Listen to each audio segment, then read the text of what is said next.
नमस्कार, KTV news में आपका स्वागत है। मैं हूं स्तुति और आइए एक नजर डालते हैं शहर की प्रमुख सुर्खियों पर।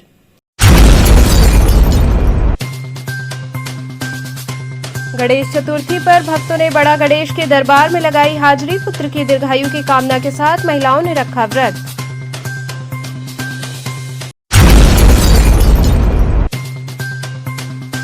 बांग्लादेश में हिंदुओं पर हो रहे अत्याचार के विरोध में वाराणसी के प्रतिष्ठान रहे बंद। व्यापारियों ने विशाल जुलूस निकालकर किया प्रदर्शन।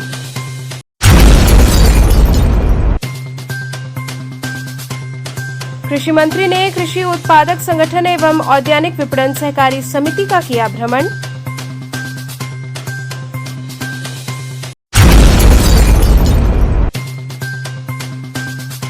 और जीवनाथपुर रेलवे स्टेशन के सहायक मास्टर को हमलावरों ने मारी गोली। ट्रॉमा सेंटर में चल रहा इलाज।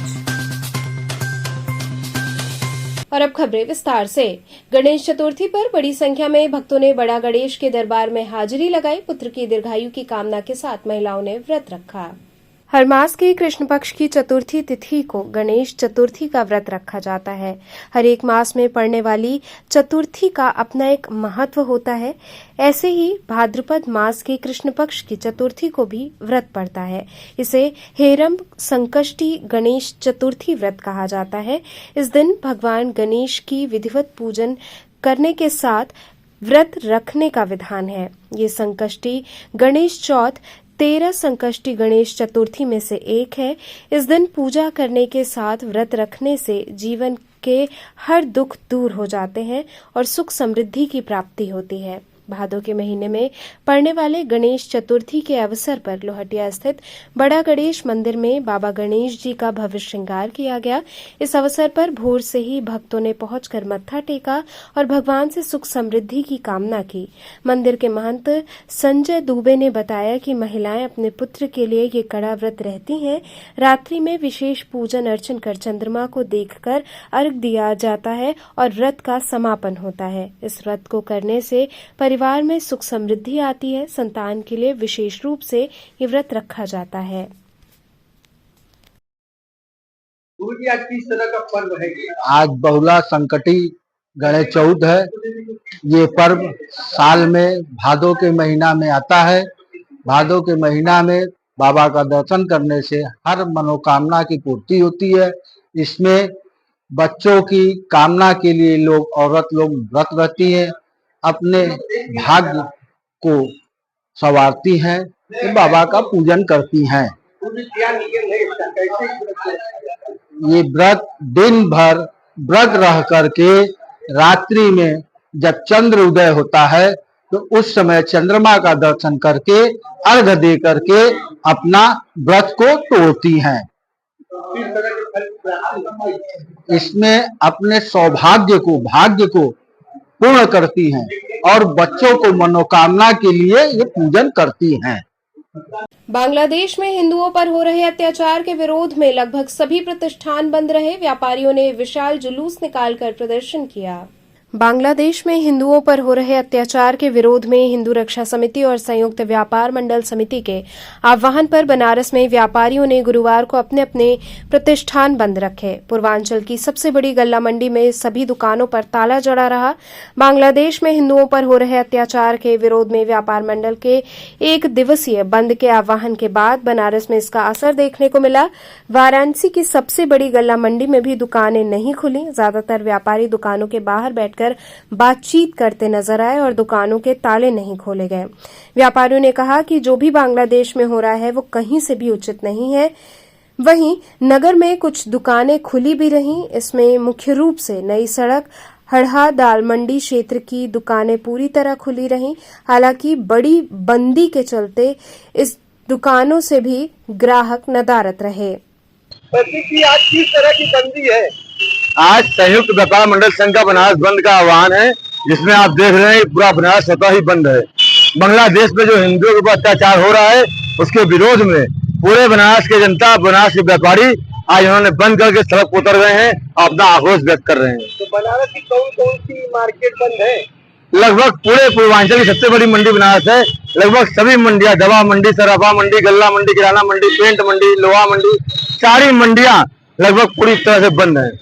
मंडियाँ खुली है, जैसे हरा चढ़ा है, नई सड़क दाल मंडी क्या है? देखिए हम लोग व्यापारी नहीं है क्या? देखिए ऐसा है कि कुछ लोग माहौल खराब करने के उद्देश्य से अगर कुछ अपना ऐसा कर रहे हैं, वैसे हमारे पूरे हिंदू वर्ग के लोग पूरे तरह से हम लोग के साथ हैं और पूरा बनारस बंद है। वहीं दिन भर दुकानों की पूर्ण बंदी के बाद शाम में व्यापारियों ने विभिन्न क्षेत्रों से जुलूस निकाला।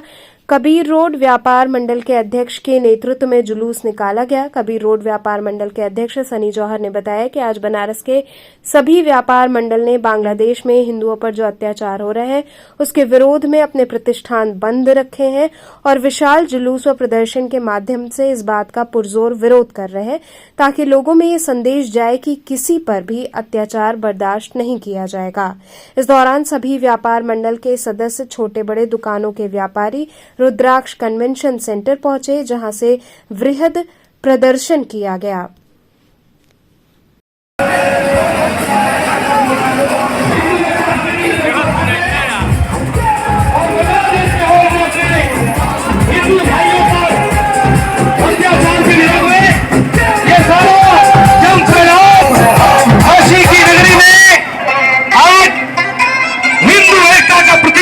करने के लिए अपनी एकता प्रदर्शित करने के लिए है बादशाह गुप्ता जी।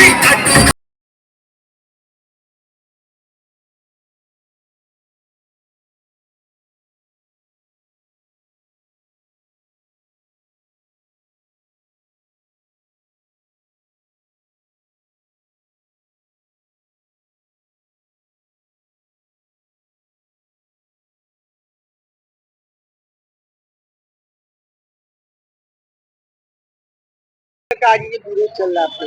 आज बनारस के सभी व्यापार मंडल 100% बांग्लादेशियों पे में हिंदुओं पर अत्याचार जो हो रहे हैं उस पे ये एक विशाल रैली प्रदर्शन हम लोग कर रहे हैं कि पूरी दुनिया में ये मैसेज जाए कि किसी पर भी अत्याचार बर्दाश्त नहीं है हम हिंदुस्तानियों को।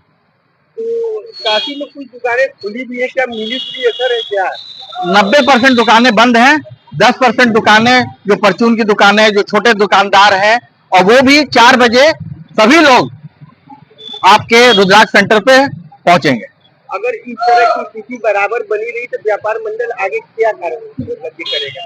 आगे व्यापार मंडल इस पर धरना प्रदर्शन करेगा और हम लोग ये मांग करेंगे कि हमारे हिंदू भाइयों पे किसी भी जगह पे दुनिया में किसी कोने पे भी हो अगर अत्याचार होगा तो बनारस के व्यापार मंडल व्यापारी हमेशा उनके लिए खड़े हैं।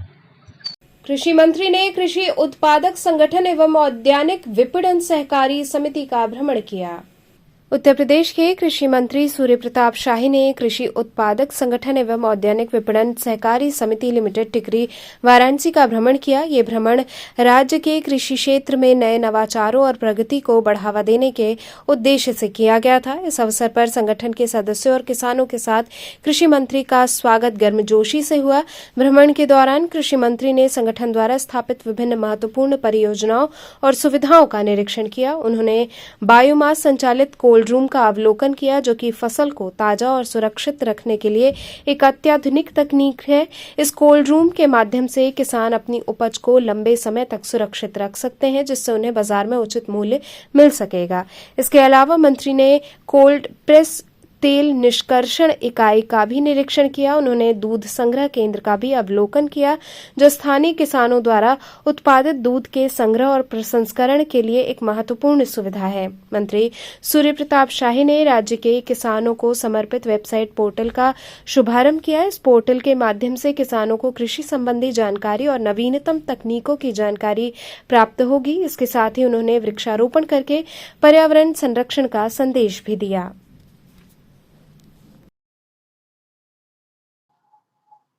मुख्यमंत्री जी आपकी सरकार का आपका दौरा रहा, कहाँ पर रहा, किसानों को कितना जो है लाभों मिले? आज मैं काशी हिंदू विश्वविद्यालय में ऑल इंडिया एग्रीकल्चर एसोसिएशन के नेशनल कन्वेंशन में आया था और वहाँ पूरे देश भर के विद्यार्थी और उनके प्रतिनिधि वहाँ पर इकट्ठा थे। वर्तमान परिस्थितियों में बदलते हुए परिवेश में कैसे टिकाऊ खेती और आजीविका चले, इस पर वो विचार गोष्ठी थी, इसमें शामिल हुआ। वहाँ अनेक विद्वान आए थे, उनके सामने मैंने कुछ रखा है कि क्लाइमेट चेंज को देखते हुए हमें क्लाइमेट रिसिलियंट रिसर्च को बढ़ाना चाहिए। उस प्रकार की बिल्डिंग तैयार हमको करनी चाहिए जिससे कि आने वाले भविष्य की चुनौतियों को हम समाधान कर सकें। भारत सरकार और राज्य सरकार दोनों कृषि अनुसंधान और काम कर रही है। जो हम कर रहे हैं वो लैब टू लैंड क्या है, ये प्रधानमंत्री ने अनेक बार अपील किया है साइंटिस्टों से। तो इस संदर्भ में भी मैंने उनको आग्रह किया कि ग्रामीण क्षेत्रों में किसान के फार्म तक हम उसको पहुंचाने की दिशा से हमको ये प्रयास किया जाना चाहिए, क्योंकि खेती का तकनीकी का प्रसार और आज की वर्तमान परिस्थितियों के अनुसार कम लागत में ज्यादा पैदावार कैसे की जा सके, उस तकनीकी को किसान के बीच में पहुंचाया जाना है। आज कल लखनऊ के भीतर ऑस्ट्रेलिया हाई कमिश्नर और वहां आए थे अपनी टीम के साथ, तो उनके साथ की बातचीत हुई थी। और यहाँ से ये एफपीओ जो सिकरी गांव के भीतर है, काशी हिंदू विश्वविद्यालय के बगल में सिकरी गांव पड़ता है, वहाँ अमित कुमार सिंह IITian हैं, जिन्होंने एमटेक और पीएचडी करने के बाद और टीचिंग करने के बाद रिजाइन करके और खेती किसानी पर काम करना शुरू किया। यहाँ पर वो दूध कलेक्शन का भी काम कर रहे हैं, इसके साथ साथ जो है वो मशरूम पर भी काम उनका शुरू हुआ है। और इसके अलावा वो साग सब्जियों और फलों का एक्सपोर्ट भी वाराणसी से कर रहे हैं। तो उसके एपीओ पर उन्होंने अनुरोध किया था कि किसी समय आप हमारे एपीओ पर आए और देखें कि हम लोग क्या कर रहे हैं। संयोग से मैं आज वाराणसी आया तो उनको कवर किया और यहाँ पर आया। तो खुशी है कि जो एफपीओ के कृषि उत्पादक संगठन सरकार की मंशा ये है, प्रधानमंत्री मोदी जी भी चाहते हैं और मुख्यमंत्री योगी जी की मंशा है कि किसानों को सामूहिक खेती के दृष्टि से प्रयास कराई जाए, जिससे टेक्नोलॉजी का कम लागत में उनके क्षेत्रों तक प्रसार हो सके और उसका इस्तेमाल कर सके। कम पूंजी में छोटे खेतों के भीतर कैसे अच्छी कमाई हो सके, इस दृष्टि से एफपीओ के निर्माण किए गए। उत्तर प्रदेश में 2500 से ज्यादा हमारे एफपीओ पंजीकृत हैं और इस एफपीओ को आदरणीय प्रधानमंत्री जी ने पहला एफपीओ है जिनको जो उसकी क्राइटेरिया थी भारत सरकार के द्वारा बनाई गई, उनपे 750 मेंबर होने चाहिए और हर किसान का 200,000 रुपए का शेयर होल्डिंग होनी चाहिए। तो इस प्रकार से इस एफपीओ ने 750 किसानों का 15 लाख रुपए शेयर होल्डिंग तैयार किया। तो प्रधानमंत्री ने मैचिंग ग्रांट किया और उस मैचिंग ग्रांट से इनके पास 20 लाख की पूंजी होगी। 20 लाख की पूंजी से इन्होंने इस पर काम करके और लगभग 5 करोड़ रुपए का टर्नओवर पिछले वर्षों में इनका रहा है। और उत्तर प्रदेश में जो हमने अपनी पॉलिसी बनाई है एफपीओ की, उसके भीतर इनको मोबाइल वैन भी हमने उपलब्ध कराई है, वहां लगा ताकि जैविक उत्पाद बिक्री वाहन, तो उनको प्रमोशन की दृष्टि से मार्केट लिंकेज कैसे तैयार हो सके और इसके लिए मोबाइल उनके उन एफपीओ के उत्पाद उन्हें शहरों के भीतर या जहां उनको पहुंचाया जाना है उसके जरूरतमंद उपभोक्ताओं तक पहुंच सके, इस दिशा में उन्होंने एक अच्छा प्रयास किया है। ये अपने प्रोडक्ट भी तैयार कर रहे हैं, उसका भी मार्केट इनको मिला हुआ है। ये चावल बनाने का साथ में फिर इस बार कुछ मिर्चे के पाउडर और ये मशरूम को ड्राई मशरूम और इसके अलावा कुछ लड्डू के प्रोडक्ट तैयार करके, मिलेट्स के प्रोडक्ट तैयार करके ये उसकी बिक्री कर रहे हैं। साथ साथ में अमूल डेयरी से इन्होंने कोलैबोरेशन कर रखा है, उनका डिस्ट्रीब्यूटरशिप लिया है और साथ साथ में कलेक्शन सेंटर भी खोला है। तो जो दूध उत्पादक किसान हैं उनसे दूध लेकर के और उनको एक अच्छी कीमत देने का काम भी यहाँ पर कर रहे हैं। तो जो मंशा था कि इंटीग्रेटेड फार्म में कैसे किसान को आमदनी पहुंचाई जा सकती है, उसका एक आदर्श एफपीओ यहाँ पर है।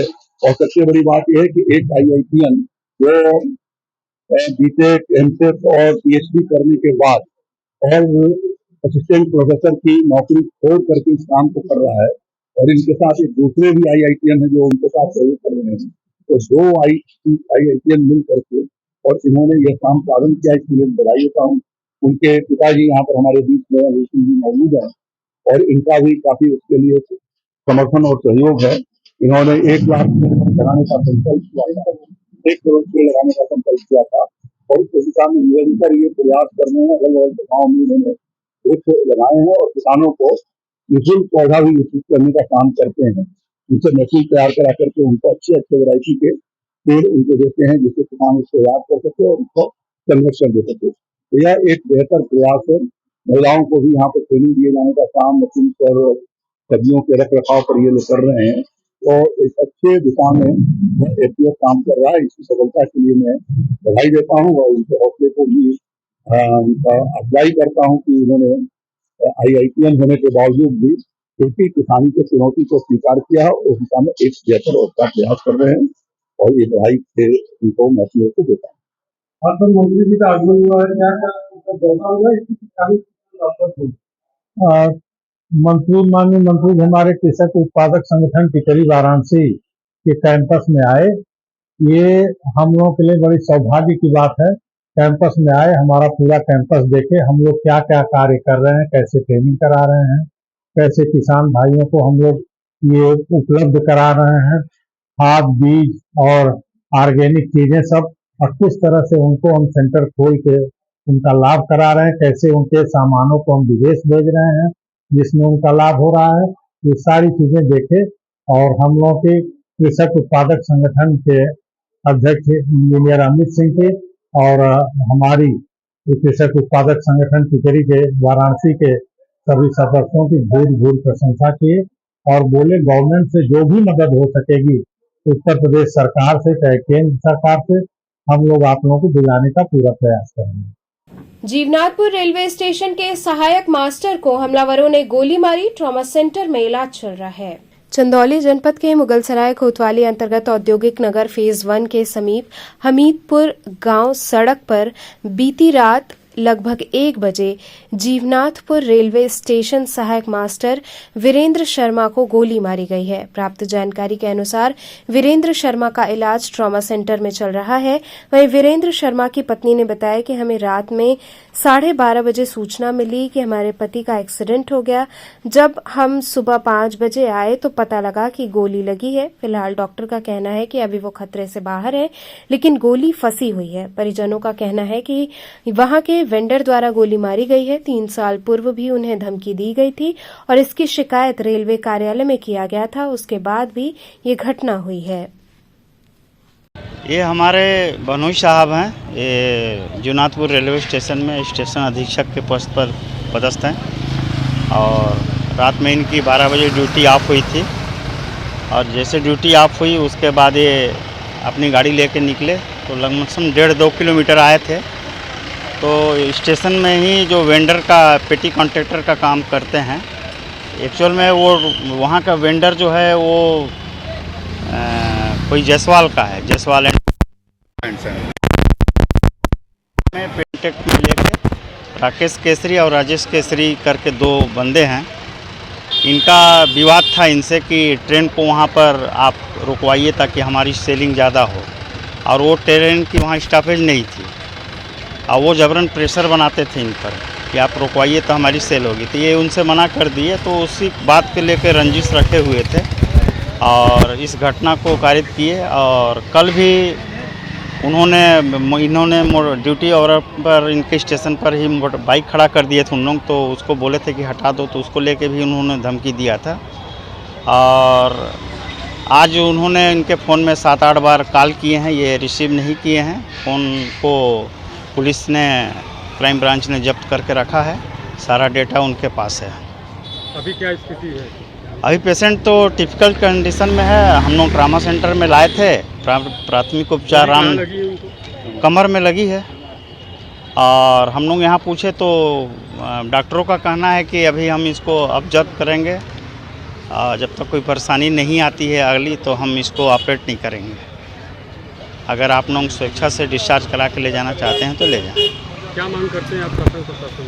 शासन प्रशासन तो ये है कि जो गुंडागर्दी रेलवे स्टेशनों में इस टाइप से वेंडरों के द्वारा किया गया, उन पर सख्त कार्रवाई हो, उनकी गिरफ्तारी हो और उन्हें कठोर से कठोर सजा दिया जाए, ताकि कर्मचारियों में जो दहशत का एक माहौल पैदा हुआ है वो समाप्त हो, प्रशासन की छवि अच्छी साफ़ सुथरी आए। इसमें पहली बार हुआ इनके साथ क्या इसके पहले भी इनके इससे पहले भी इन्होंने 3 साल पहले धमकी दिया था, तब इन्होंने शिकायत अपने विभाग में की थी और विभाग की ओर से कोई वैधानिक कार्रवाई हो नहीं पाई।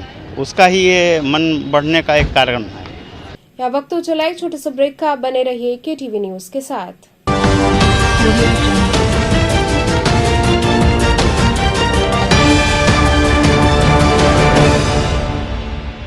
खबरों से जुड़े रहने के लिए हमारे चैनल KTV वाराणसी को सब्सक्राइब करें और लेटेस्ट अपडेट्स के लिए बेल आइकन को प्रेस करें। श्री महाकाल इंटरप्राइजेज वाराणसी के संपूर्णानंद संस्कृत विश्वविद्यालय तेलियाबाग विशाल खेल मैदान में श्री पहली बार विभिन्न देशों की विख्यात समुद्री मछलियों का वातानुकूलित फिश टर्नल एवं राष्ट्रीय सावन मेला। संपूर्णानंद संस्कृत विश्वविद्यालय के तेलियाबाग स्थित विशाल खेल मैदान में श्री महाकाल इंटरप्राइजेज के तत्वाधान में वाराणसी के इतिहास में उत्तर प्रदेश में पहली बार विभिन्न देशों की विख्यात समुद्री मछलियां पूरी तरह वातानुकूलित फिश टनल मछलियों का संग्रह देखने को मिलेगा। इसके साथ ही राष्ट्रीय सावन मेले में देश के विभिन्न प्रकार की आकर्षक दुर्लभ मनोहारी कलाकृतियों के स्टॉल, बम्बई की मशहूर आर्टिफिशियल ज्वेलरी, फिरोजाबाद की मशहूर लाख वाली चूड़ियां, राजस्थान की कुर्तियां, कानपुर की लेदर पर्स, बैग, गुजरात का आकर्षण घर संसार बुलंदशहर की मशहूर क्रॉकरी, भदोई का कालीन, सहारनपुर के लकड़ी के खिलौने व फर्नीचर के अलावा एक ही छत के नीचे किचन के सामान व बच्चों के खिलौनों की रंगीन व मनमोहक खिलौनों के 100 स्टॉल लगाए गए हैं। मनोरंजन के लिए देशी विदेशी से आया है जर्मनी रैम्बो झूला, जो जमीन से उठकर आसमान की ओर उड़ने वाला, टोरा टोरा झूला, स्केटिंग कार, भूत बंगला, ऑक्टोपस झूला, सलम्बो झूला, कोलंबस नौका, डांस झूला, बच्चों के लिए आकर्षक व मनमोहन जापानी चिल्ड्रेन पार्क में आए खाने के लिए विभिन्न प्रकार से व्यंजन की उपलब्ध है। सावन मेला प्रतिदिन शाम 4 बजे से रात्रि 11 बजे तक आपकी सेवा में। हमें चाहिए अधिकार आगे बढ़ने का, हमें चाहिए अधिकार पढ़ने का, हमें चाहिए अधिकार स्वनिर्भर रहने का, हमें चाहिए अधिकार कदम से कदम मिलाकर चलने का। हम समझते हैं आपके अधिकार, इसलिए हम देते हैं बेहतर शिक्षा, तकनीकी ज्ञान, ताकि आप बने स्वनिर्भर। देते हैं एक बेहतर सोच, ताकि आप जाने खुद को। भारत के स्वर्णिम भविष्य में इस शैक्षणिक संगठन के माध्यम से नारी संवर्ग एवं देश के विकास में राष्ट्रीय धर्म एवं नीति के अनुरूप सहयोग करते चले आ रहे हैं। सुधाकर महिला महाविद्यालय आपको बनाए शिक्षित, समृद्ध और स्वतंत्र। सुधाकर महिला इंटर कॉलेज, पोस्ट ग्रेजुएट एवं लॉ कॉलेज, खजरी, पांडेपुर, वाराणसी। सुधाकर महिला महाविद्यालय, एक कदम जागरूकता की ओर।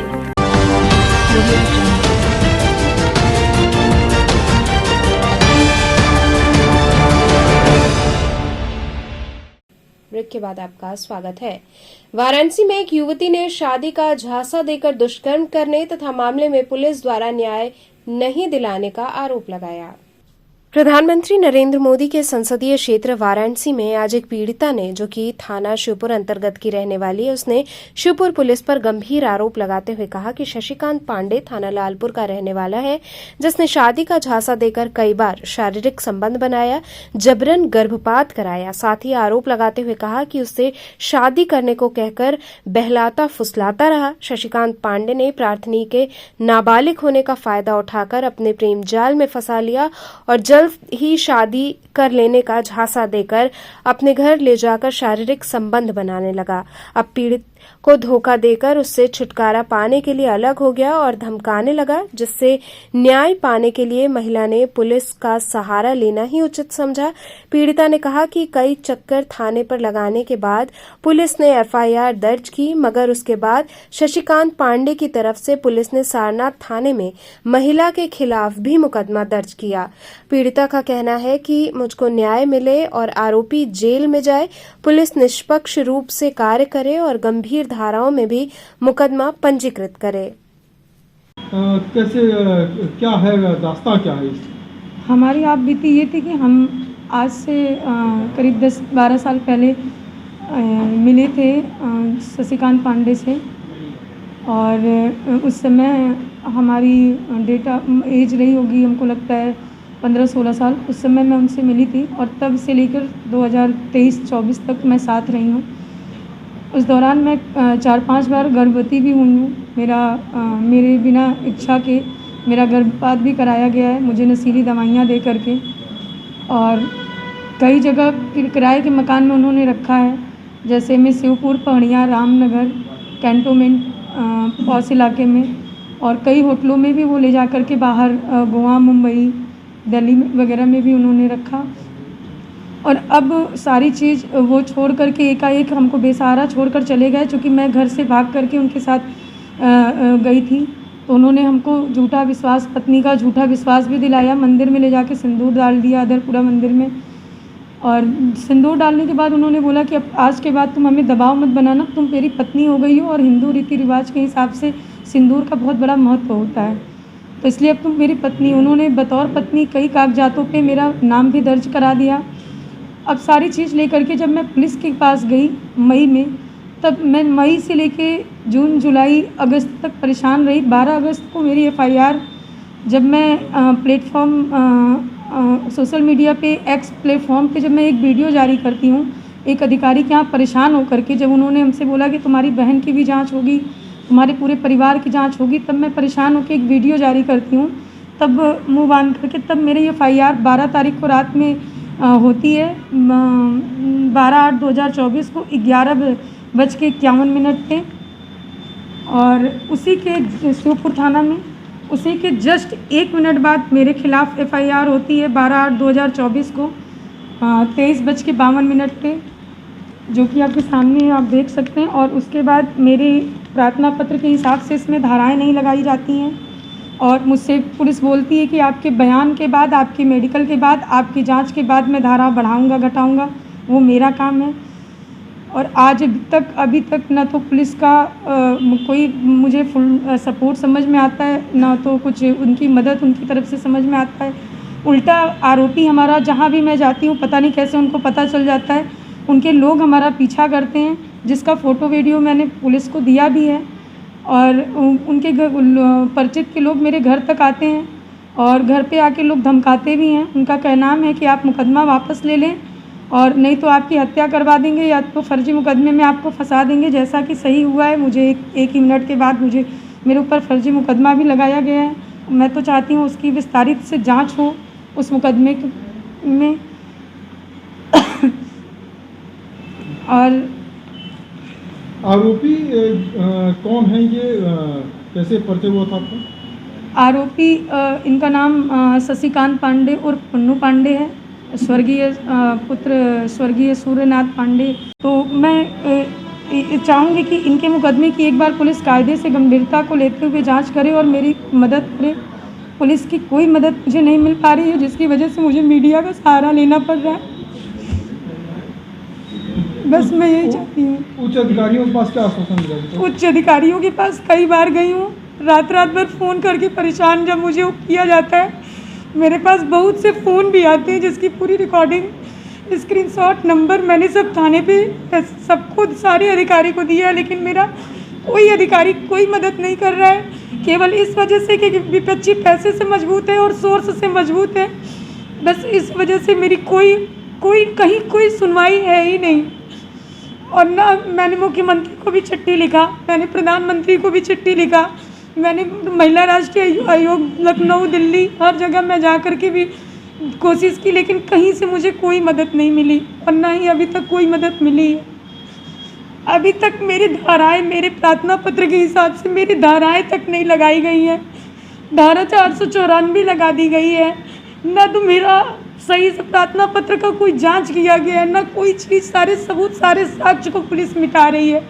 मौके पे जाके 3 घंटे घर के बाहर बैठा रहा, मैं घर पे मौजूद नहीं थी उस दौरान, इसलिए मेरी उनकी मुलाकात नहीं हो पाई, जिसकी वजह से फ़ोन पे वार्ता हुई तो उसकी रिकॉर्डिंग मैंने उसको दी है। व्हाट्सअप कॉलिंग किया जाता है जिसकी रिकॉर्डिंग नहीं हो पाती है, उस पर वो हमको फ़ोन करके धमकाया जाता है। और उनका कहना है कि अवैध तरीके के धंधे में मैं तुम्हें फंसा दूंगा, ऐसे कर दूंगा, वैसे कर दूंगा, मेरे पास पैसा है, पावर है, सत्ता है, मैं कुछ भी कर सकता हूं। और ऐसा वो कई बार किए भी हैं कई लोगों के साथ, इसलिए मुझे डर है। वो मेरे साथ साथ मेरे परिवार वाले जो कि मेरे साथ नहीं रहते हैं, क्योंकि मैं भाग के उनके से शादी की थी, मैं बेसहारा थी, लेकिन अभी मेरा मायका मेरे साथ सपोर्ट में आया है, जहाँ की मेरे पास भाई है ना बाप है, सिर्फ मैं हूँ और मेरी माँ है और मेरी एक छोटी बहन है। भाई मेरा है जो कि बचपन से मौसी के पास रहता है, उसको मौसी ले ली है, वो वहीं रहता है। पिताजी नहीं है, एक्सपायर कर गए, इसलिए उनको भी, मेरी बहन और मेरी माँ को भी मेरे साथ फंसाने की बात करते हैं लोग विपक्षी। आपने एफआईआर में दिखाया है कि कुछ ज्वेलरी और कुछ कैश लेकर के जी, हमारा उन्होंने छापा कुछ दिन पहले उनके यहाँ जीएसटी का शायद छापा पड़ा था, उसी का हवाला देते हुए वो हमसे कुछ ले गए ज्वेलरी, करीब लगभग 20 से 22 लाख रुपए का, जिसका सारा बिल पुर्जा मेरे पास उपलब्ध है। माता शीतला का नीम की पत्तियों के बीच भव्य हरियाली श्रृंगार किया गया।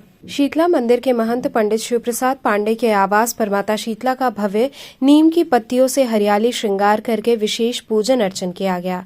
इस अवसर पर पूरे मंदिर प्रांगण को आकर्षक ढंग से सजाकर देर रात तक नामचीन कलाकारों द्वारा देवी के गीतों की प्रस्तुति हुई, जिसमें उपस्थित भक्तों ने माता की जय जयकार के बीच दर्शन पूजन किया और मां का प्रसाद ग्रहण कर भजन को देर रात तक सुनते रहे और झूमते रहे।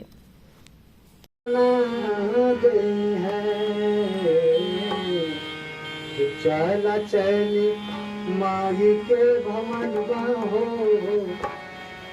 बिगड़ल बना दे चला चली माही के भवन हो, बिगड़ल बना दे। क्या है कि देखिए, हम सभी सनातनी ब्रह्म यानी कृष्ण, राम आदि सभी का जन्म महोत्सव मनाते हैं, लेकिन इस धरा पर, इस भारत भूमि पर आज भाद्र कृष्ण द्वितीया के दिन अनादि शक्ति जो शक्ति है उसका अवतरण आज के दिन हुआ। तो हम चूंकि बाढ़ में मंदिर हमारा डूब गया है, तो भगवती का जन्म महोत्सव हम अपने निवास पर उनके आदेश से इस साल से शुरू किए और साथ ही आज जागरण की रात है।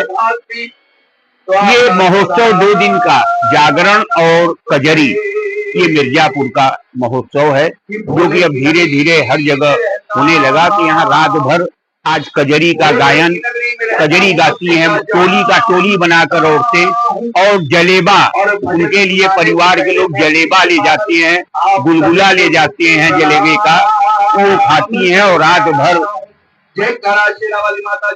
कजरी गाती है। तो इस प्रकार से एक जन्म महोत्सव भगवती का हम मना रहे हैं और साथ ही सभी सनातनी हिंदू जो भी हैं उनसे ये हमारा निवेदन है कि ये महापर्व आप सभी अपने घर में मनाएं और भगवती की कृपा पात्र बने, क्योंकि जब हम ब्रह्म का मना रहे हैं तो शक्ति का भी मनाना चाहिए।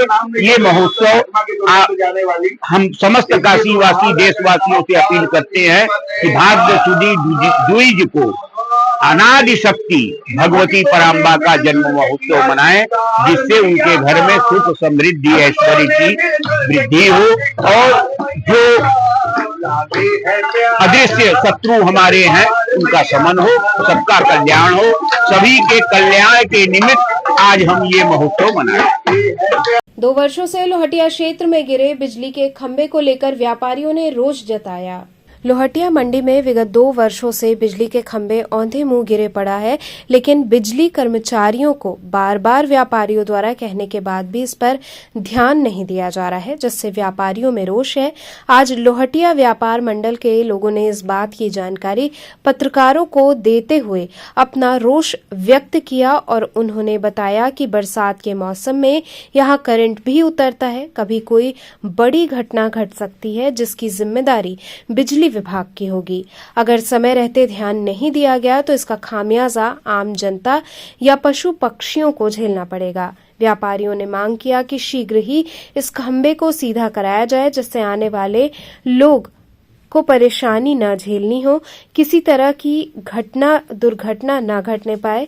वहीं इस दौरान दर्जनों लोहटिया व्यापार मंडल के सदस्य उपस्थित रहे। संतोष जी, किस तरह का ये दिक्कत है मार्केट के? कौन सा मार्केट है? ये बड़ा गणेश लोहटिया लोहा व्यापार है। यहाँ व्यापार लोहे से संबंधित है। और समस्या है? समस्या ये है कि यहाँ पोल पर जो है रात में कोई गाड़ी वाले ने टक्कर मार दी आज से 2.5 साल पहले। और स्थिति आपके सामने है कि एक तरफ का लुढ़का हुआ है, क्योंकि लोहे के संबंधित व्यापार है, कटरे में भी लोहे से व्यापारी हैं। अगर कोई सामान लेके जाते हैं और किसी वजह से उसमें सड़ जाता है और कोई घटना हो जाएगी तो इसके जिम्मेदार कौन होंगे?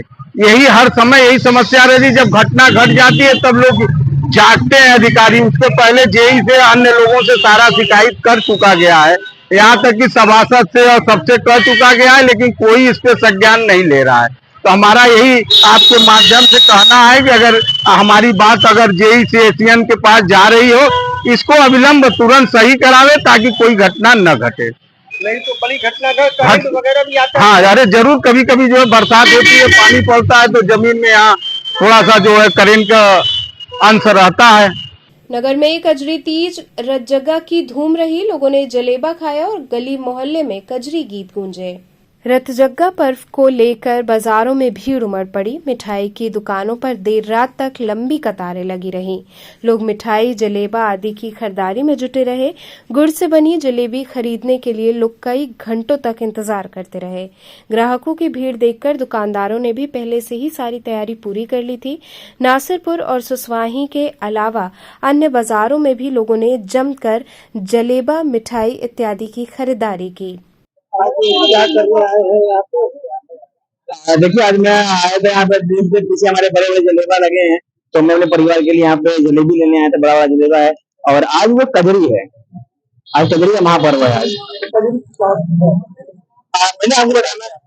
मैंने बताना चाहेंगे कि देखिए कजरी जो है, देखिए पूर्वी उत्तर भारत का, पूर्वी उत्तर का प्रदेश का जो प्रसिद्ध जो एक नृत्य यहाँ का है, संगीत है यहाँ का है, जो कि मिर्जापुर से प्रारंभ हुआ। और यहाँ जो पहले लोग गाँव में देखे होंगे, जो गाँव की महिलाएं पूरी जो कभी रात को गाते थे, ये आज रात्रि संगीत भी गाया जाता है और झुंड में गाते थे उत्साह के साथ। लेकिन क्या हो गया, धीरे धीरे लोकगीत जो है खत्म हो गया।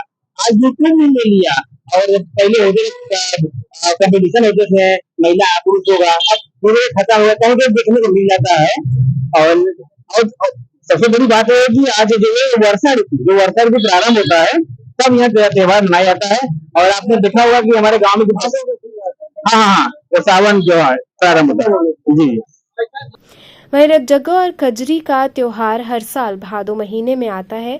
सूर्य संस्कृति के अध्यक्ष चंद्रशेखर ने बताया कि कजरी हमारी पारंपरिक गीतों में बहुत ही मशहूर है। आज भी कजरी एवं रथ जग्गा के दिन महिलाओं की 2 टोलियां बनाकर ग्रामीण अंचलों में कजरी गाती हुई मिल जाती हैं, लेकिन कजरी की ये परंपरा धीरे धीरे विलुप्त सी हो रही है। कजरी केवल महिलाएं ही नहीं, पुरुष भी गाते थे, लेकिन ये कजरी एकदम विलुप्त ही हो गई है। कजरी समूह गायन से हटकर एकल गायन का रूप लेने लगी है। सूर्य संस्था के सदस्य ने बताया कि हमारी संस्था इस तरह के पारंपरिक गीतों के संरक्षण हेतु पुरजोर कोशिश कर रही है। सिद्ध कजरी है, वैसे कजरी का विधा ही मिर्जापुर का देन है। मिर्जापुर में सबसे पॉपुलर और पुरानी कजरियां गाई जाती हैं। अब तो धीरे धीरे ये सब युगल कजरी धीरे धीरे बिछड़ने लगा है, लेकिन तब भी आप लोगों के सामने एक कजरी हम सुनाते हैं जो पॉपुलर कजरी है, बहुत लोग गाए हैं इसको। अरे मिर्जापुर में कैला गुलजार हो कचौड़ी गली सुन कैला बाला मुंह। मिर्जापुर में हो कचौड़ी गली सुन कैला बाला मुंह। अरे मिर्जापुर में कैला गुलजार हो कचौड़ी गली सुन कैला बाला मुंह। मिर्जापुर में कैला गुलजार हो कचौड़ी गली सुन कैला बाला मुंह। अरे सुन कैला बाला मुंह, सुन कैला बाला मुंह, कचौड़ी गली सुन कैला बाला मुंह। तेजिया पर लोटा खाना मांग हो कचौड़ी गली सुन कैला बाला मुंह। सुन कैला बाला मुंह, सुन कैला बाला मुंह, सुन कैला बाला मुंह। मिर्जापुर में कैला गुलजार हो कचौड़ी गली सुन कैला बाला मुंह। मिर्जापुर में कैला गुलजार हो कचौड़ी गली सुन कैला बाला मुंह। मिर्जापुर में कैला गुलजार हो कचौड़ी गली सुन कैला बाला मुंह।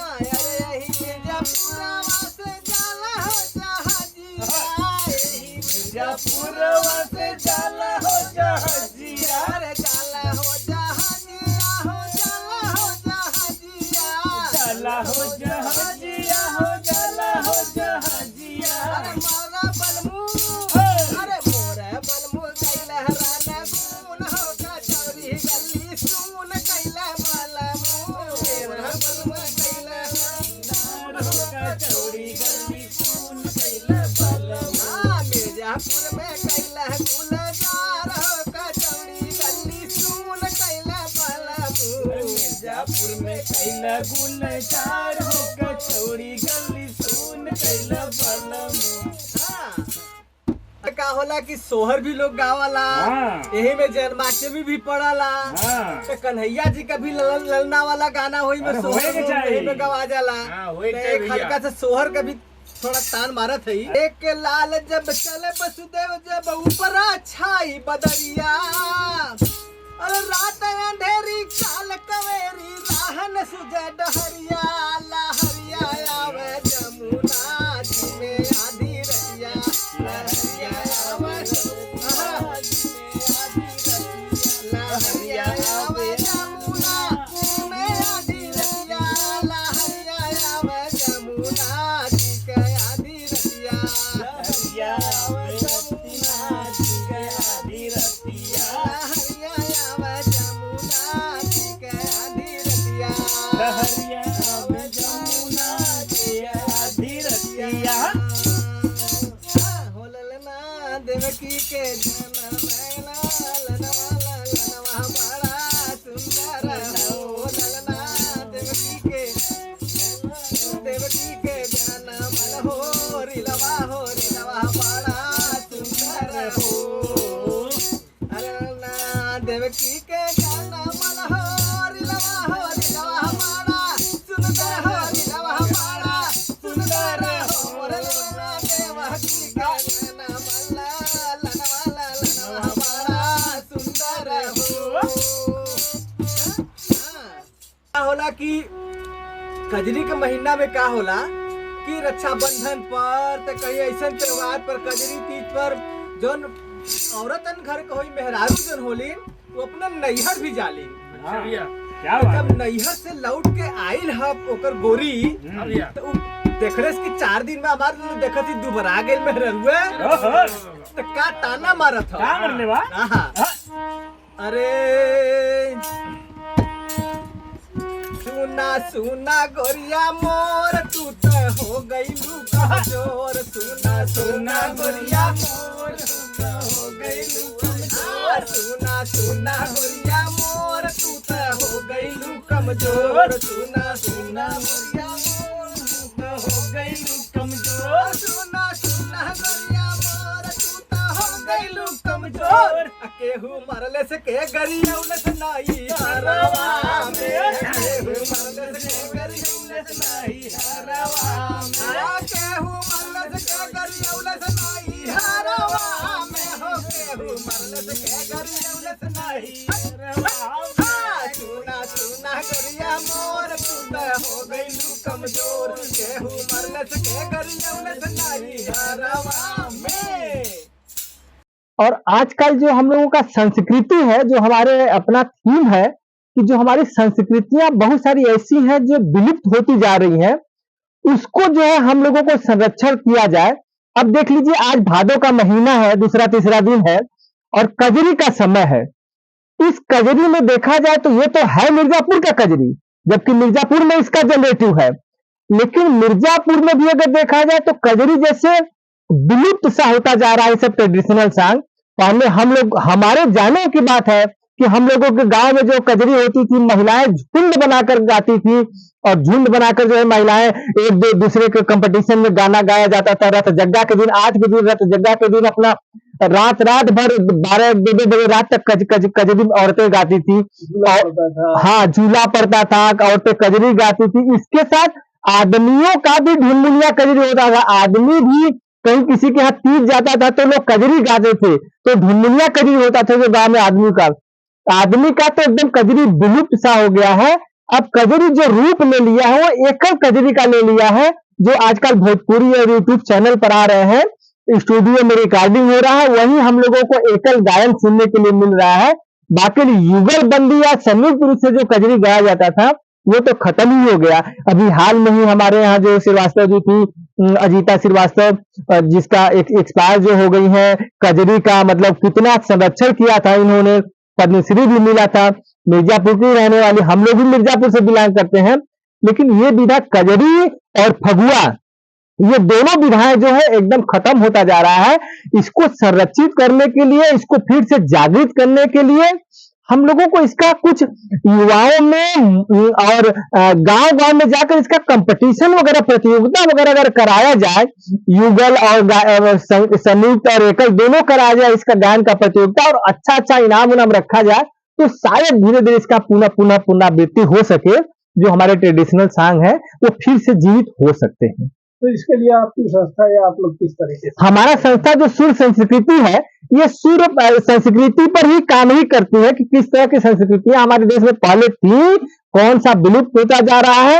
तो हमारी जो संस्थाएं, देखिए हम लोग जो है जगह जगह कजरी गवाकर उसको संरक्षित करना चाहते हैं, उसको रिकॉर्ड करके लोगों के पास पहुंचाने का, और बीच बीच में इस तरह के कार्यक्रम जैसे रामायण का हो गया, मंदिरों पर हो गया, या किसी ऐसे कार्यक्रम में भी धीरे धीरे कजरी को गवाने का हम लोग प्रयास कर रहे हैं कि ये जो विलुप्त होती जा रही है ये चीजें और धरोहर के रूप में न रह जाए हम लोगों के पास, उसको हम लोग संरक्षित करने का प्रयास हमारी टीम जो है कर रही है।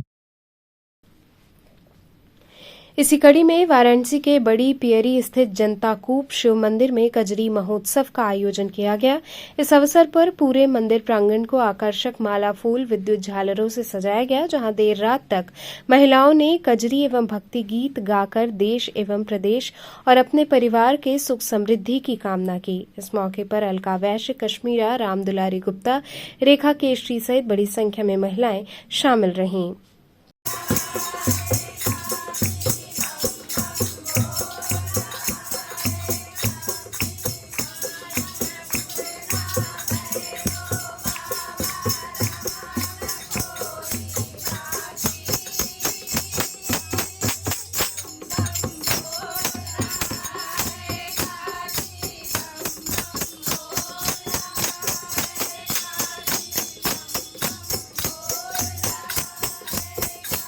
रेखा जी, आज क्या कर रही हैं? आज कजरी का त्योहार है, क्या कर रही हैं आप लोग? आज कजरी का त्योहार है, ये बरसों पुराना ये त्योहार है, और इस त्योहार पर हम लोग कजरी गाते हैं, बाबा और माता जी को खुश करते हैं। और ये प्रोग्राम आज से नहीं, बहुत पुराने हमारे मतलब पुरखों पुरानियों से चलते आ रहे हैं, जो हम अपने विरासत में सीख रहे हैं। बस आज देर रात तक आप लोग कजरी उत्सव करेंगे? हाँ, देर रात तक कजरी उत्सव करेंगे, और बस उसके बाद सुबह में माँ के आरती या आरती करने के बाद और अपने अपने घर को जाएंगे। तो क्या भगवान से प्रार्थना करती हैं? भगवान से ये प्रार्थना करते हैं कि कजरी गाकर भगवान और माता को और बाबा विश्वनाथ जी को खुश करते हैं, जिससे खुश होने से उनसे हमारी बुद्धि, परिवर्तन, बाल बच्चे सब विकसित हो, और क्या सुख सुविधा, संसार की सारी कठिनाई दूर हो जाए, और क्या। इसी कड़ी में केंद्रीय ब्राह्मण महासभा महिला मंच द्वारा महिलाओं के लिए एक भव्य तीज कार्यक्रम का आयोजन आशापुर मवैया सारनाथ स्थित क्षेत्र में किया गया।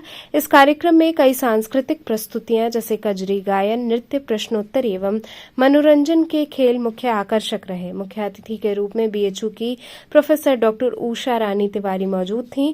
विशिष्ट अतिथि के रूप में डॉक्टर छाया पाठक एवं पूजा दीक्षित उपस्थित रहीं। कार्यक्रम में समाज की 5 प्रबुद्ध महिलाओं, जिनमें डॉक्टर प्रियंका झा, चेतना तिवारी, डॉक्टर अलका दुबे, सरिता त्रिपाठी एवं उर्मिला मिश्रा को सम्मानित किया गया। इसी कड़ी में रंजना शुक्ला ने कजरी गायन की शानदार प्रस्तुति की। किस तरह का आज कजरी महोत्सव मनाई जा रही है? आज कजरी चूँकि हमारा पारंपरिक चीज़ है, और इसलिए हम लोग इसको जीवित रखने के लिए हमें लगता है कि साल में एक बार कजरी का त्यौहार मनाया जाए। और ये शिव पार्वती जो तीज मनाते हैं हम लोग, वो शिव पार्वती के अटूट प्रेम का प्रमाण है। इसलिए हम महिलाएं सज धज कर रात 16 श्रृंगार कर हम लोग चाहते हैं कि एक दिन कजरी का प्रोग्राम किया जाए, इसलिए आज का दिन हम लोग ने चुना। महिलाओं के लिए जो घर में रहती हैं जो घर में रहती हैं वो अपने आप में एक उमंग रखें, वो घर में रहें या बाहर काम करें, उससे कुछ फ़र्क नहीं पड़ेगा, क्योंकि वो शिव जी की नगरी है और शिव जी का त्यौहार है। तो शक्ति के बिना शिव तो अपनी पूजा स्वीकार नहीं करते, इसलिए महिलाओं को अपने आप को स्वाभिमान के साथ, अपने अच्छे व्यवहार के साथ समाज में अपना काम करते रहें, चाहे वो घर में करें या बाहर करें, उससे बहुत कोई फ़र्क नहीं पड़ता। अपना परिचय। जी, मैं केंद्रीय ब्राह्मण महासभा महिला मंच की राष्ट्रीय महासचिव हूँ और वंदना झा, और मैं आज कजरी के त्यौहार पे जितनी भी देशवासी महिलाएं हैं, देश विदेश जहाँ भी हैं, वो उनको मैं आज के दिन की शुभकामना देना चाहती हूँ। और आज सब लोग अपने चाहे वो किसी भी देश में रहें, अपनी सभ्यता को ना छोड़ें और तीज जैसे त्यौहार को मनाएं और 16 श्रृंगार करके मनाएं। किस तरह की हरियाली तीज मनाई जा रही है? ये प्रतिवर्ष हम लोग जो है तीजोत्सव और हरियाली उत्सव के रूप में करते हैं, जिसमें सावन में देखिए महिलाओं का विशेष ये पर्व होता है। इसमें सजना संवरना और गीत गाना, जैसे बनारस का एक कल्चर है पुराना, कजरी जो गाई जाती है। और आज आपको बता दें विशेष दिन है, आज कजरी का ही दिन है।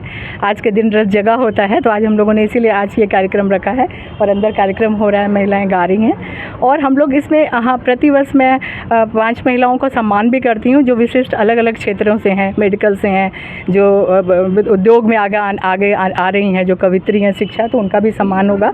ये प्रतिवर्ष हम लोग 17-18 वर्ष से करते आ रहे हैं। कजरी विलुप्त होती जा रही है। हाँ, विलुप्त हो जा रही है, तो उन परंपराओं ना, बिल्कुल, इसीलिए तो मैंने आज कजरी का पूरा प्रोग्राम रखा है कि हमारी ये जो परंपरा है बनारस की, ये आगे बढ़े, क्योंकि संस्कार देना, संस्कारों को सुरक्षित करना, ये हम लोगों का प्रयास रहता है और इसी उद्देश्य से ये प्रोग्राम हमारा चल रहा है। और आज की जो ये आयोजन है यहाँ पे, ये डॉक्टर विभा मिश्रा हमारी संयोजक हैं और इनका बहुत सहयोग मिलता है और ये हमेशा करती हैं। आज वो आयोजित कर रहे हैं इसको। तो चलते चलते पुनः एक नजर डालते हैं शहर की प्रमुख सुर्खियों पर।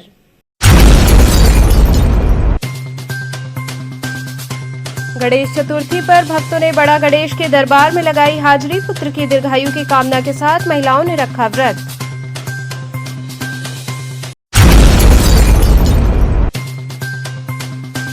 बांग्लादेश में हिंदुओं पर हो रहे अत्याचार के विरोध में वाराणसी के प्रतिष्ठान रहे बंद। व्यापारियों ने विशाल जुलूस निकालकर किया प्रदर्शन।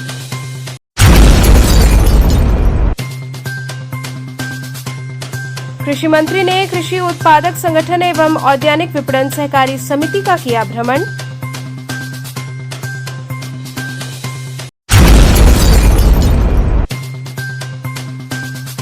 और जीवनाथपुर रेलवे स्टेशन के सहायक मास्टर को हमलावरों ने मारी गोली। ट्रॉमा सेंटर में चल रहा इलाज। तो ये थे आज के समाचार। कल फिर होगी मुलाकात, तब तक के लिए नमस्कार।